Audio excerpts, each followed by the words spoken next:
याच्यामध्ये आपल्याला काही इनपुट्स भेटले होते त्याच्यामध्ये आणि या संपूर्ण गुन्ह्याच्या कटामध्ये काही आरोपींचा याच्यामध्ये प्राथमिक सहभाग असल्याचं आपल्याला निष्पन्न झालेले आहे. त्या आधारे आपण गुन्हे शाखा पुणे पोलीस आयुक्तालय त्याचबरोबर Panvel police station Navi Mumbai police आयुक्तालय यांच्या जॉईंट ऑपरेशनने आपण जवळपास 6 जे संशयित इसम आहेत त्यांना आपण ताब्यात घेतलेलं आहे.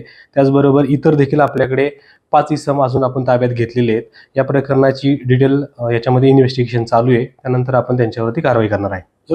याच्यामध्ये जवळपास जे आरोपी आपण ताब्यात घेतलेले आहेत सध्या आता त्यांची सर्वांची गुन्हेगारी पार्श्वभूमी आहे. त्याच्यामध्ये जवळपास एका आरोपीवरती 6 गुन्हे दाखल आहेत. एका आरोपीवरती जवळपास 5 गुन्हे दाखल आहेत आणि बाकी इतर आरोपींची देखील याच्यामध्ये गुन्हेगारी पार्श्वभूमी आहे.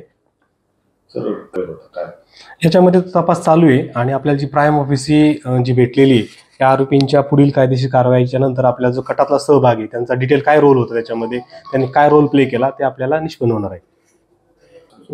याच्यामध्ये जवळपास आजपर्यंत एकूण 13 आरोपींना अटक झालेली आहे. ते आरोपी पोलीस कस्टडीमध्ये आहेत. त्याच्यातले 2 आरोपी हे मॅजिस्ट्रेट कस्टडीमध्ये आहेत.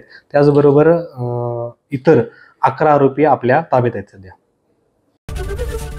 एबीपी माझा, उघडा डोळे बघा नीट.